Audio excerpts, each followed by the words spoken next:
I might have to take this off. I might have to take this material. I might just jack it off because it's making. I think it's it's making too much noise. I might have to pull it off. What is good, guys? How y'all doing, man? It's your boy Kerry. Yo, it's been a minute, but hey, that's because I've been busy, which is a good thing. Which is a really good thing for me.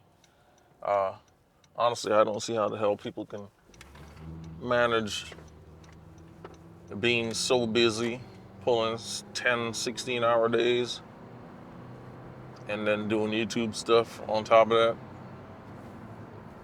that. It's too much for me. I need my in-between breaks. But anyways, yo, I'm tapping in to talk about, hold on, I took some notes, man. I took some notes about pushing the Lumix S5II and 2X to the max. I have pushed these cameras to the max, especially the past month. The past month I have really pushed these two cameras to the max. I pushed them to the max video-wise, especially last year when I filmed the documentary, which was an award-winning documentary, by the way. We've won multiple awards. I don't know how many to be exact.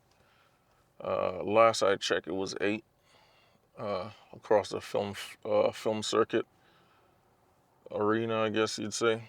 But yeah, 8 so far that I know. I'm meeting with the director producer today, and I'll find out exactly how much in total we've won. But right now, this documentary that was shot for the American side, at least, primarily with the S5II and S5IIX, is doing so good that we're actually in talks to get it in streaming, on streaming services. So, hold up, this light is beating down my face right now. I don't know how this looks. Let me take the peep right here. That should be okay. But yeah. So yeah, guys. So I shot an award-winning film documentary utilizing the S5II and S5IIX. The documentary was based between Ukraine and the U.S. The Ukraine side, they utilized a Sony FX6, and there was one interview done here in the U.S. side. Excuse me, did I say it right? The Ukraine side used the FX6. One interview, which was the interview with the director, utilized also a Sony camera. I think that one also utilized the Sony FX6, but everything else for the documentary, all the U.S. Interviews, all the U.S. B-roll, everything was shot utilizing the Lumix S5II and S5IIX. Okay, now that's how hard I push these cameras in terms of my work. Of course, I haven't pushed them yet for corporate stuff. I've pushed them S5IIX primarily, of course, as the A cam for that documentary. And I also used it for a documentary shot prior, which of course that one none ever came about with that documentary. It's just sitting on hard drives for a previous producer director. But I've used these cameras on multiple documentaries, and recently, the past couple weeks, I used it primarily for photo work, where I utilize it for shooting professional women's tennis, or women's professional tennis, however you want to word it. But yeah, these cameras have been through the runner with me, man, through the runner with me. And I have to say, I feel like I'm pretty tapped out on their capabilities. The only thing I haven't tested, so I know I haven't pushed it all the way to the max, and that's the anamorphic side. Because, I really don't shoot with anamorphics. So I do plan on shooting some narrative film work, and I do want to use an anamorphic lens for that. So I have written 2 short films that I do want to shoot this year. I've written tons of short films. I've written about 30 total right now, along with 2 seasons, 2 TV season episodic shows. So that I do want to film. But this year, officially, I do want to shoot 2 short films and one episodic series. But the 2 short films, I want to utilize anamorphic lenses so I can really push these completely to the max. Oh my gosh, hold up. Completely to the max. And excuse me, because this is going to be more of a talking head than anything. I might tap in some B-roll on this, but this isn't scripted. This is just me tapping in with you guys here on the YouTube space. But yeah, I do, like I said, want to push these out to the max, completely to the max. These cameras, I have to admit, man, I am super comfortable with them now, man. I'm super comfortable with them. And I think that I don't think I'm going to upgrade or get rid of these cameras anytime soon, because now that I know the ins and outs with the S5II and S5IIX. Yes, I see the S1R2 just came out. Looks superb. But it's, to me, that mainly looks more like a photo camera. Yes, it does have some amazing video specs, but it's not enough for me to change from what I'm using right now with the S5II and S5IIX. The S5II and S5IIX give me everything I need, along, of course, with my Blackmagic Pocket 6K, which I've had forever, and I always use that. It's, as a matter of fact, it's with me right now in the car, right here, boom.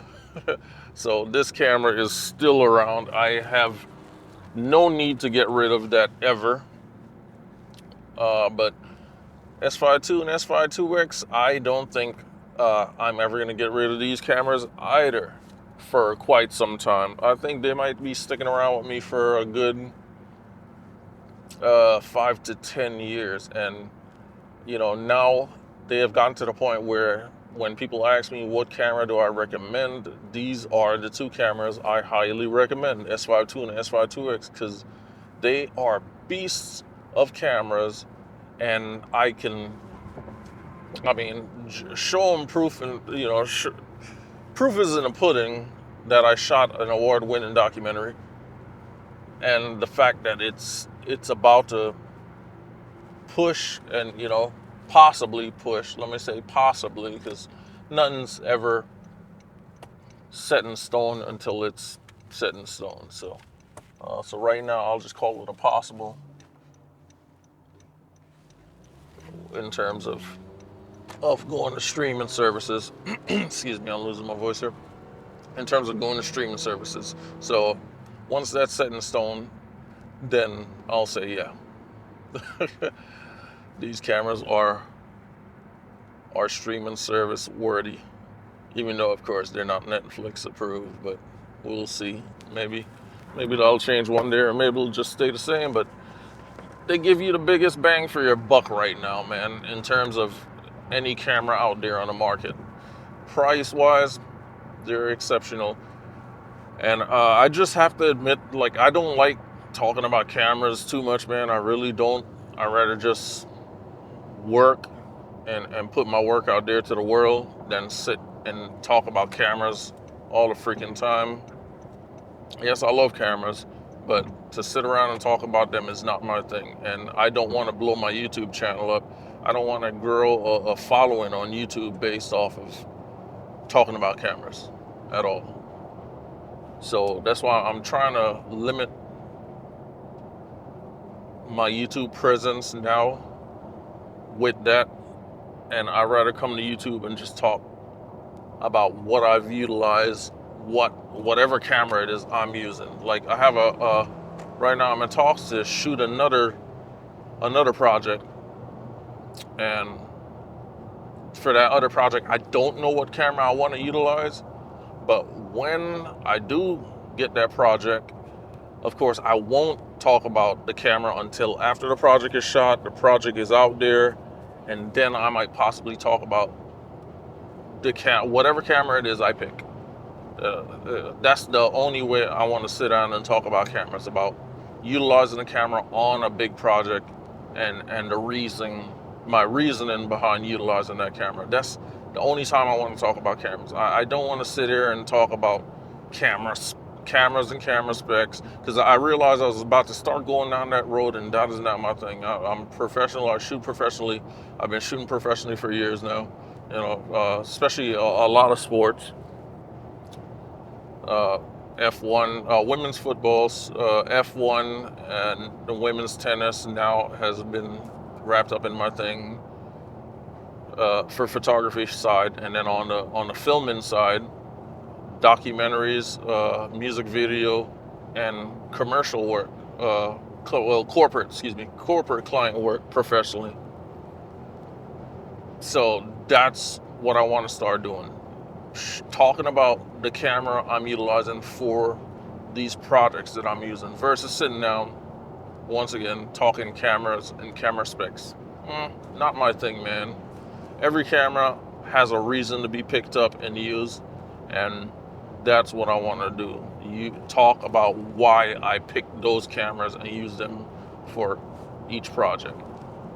But yeah, anyways, I think that might wrap it up. I just wanted to tap back in with you guys, and where are we at right now? We up to 13 minutes. Jeez, I've been rambling for 13 minutes. But yeah, anyways, guys, yeah, I utilize these cameras, and the next video, I will talk about these cameras in terms of how I use them to shoot an award-winning project, and I will go more in depth on why I picked them and how I use them on that project. Okay, I will go more in depth then, but for right now, I don't want to go too much in depth. You know, as a matter of fact, that won't be the next video, but I don't want to go too much in depth because I want everything to be out there first before I move forward with talking about the project and these cameras, the why. But I can, the next one, I'll probably talk about why I use them for professional women's tennis. That's over with now. That's completely wrapped. It's been, my photos are all over. It's been published in a couple things, and printouts for women's tennis. It's all over social media. Of course, I shot also some professional actors for that project, and yeah. So I'll go more in depth. I won't talk about it now. I'll go more in depth as to why I utilize the S5. As a matter of fact, I only use the S5II for that, for women's tennis. But I'll go more in depth as to why I used the S5II and I didn't use any other camera. But yeah, that's for another video. Anyways, guys, like I said, I just wanted to tap in. It's been a while since I showed my face, since I spoke on my channel. You know, I feel bad. I haven't been keeping up with it, but at the same time, I can't feel bad because, let me turn this heat off. I can't feel bad because I'm working. You know, I'm actually working. So I'd rather work and push my business more than work on YouTube and slack on my business. But yeah, that's it. Just wanted to share that with you guys today. Deuces, man. Oh, by the way, guys, look here, man. My body's feeling amazing right now. I went to a chiropractor yesterday. Man, let me tell y'all, if you've never been to a chiropractor, go to a chiropractor. All right? Yeah. I feel like $1 million right now. My body feels brand new. I feel young again. Anyways, that's it. I ain't wanting it.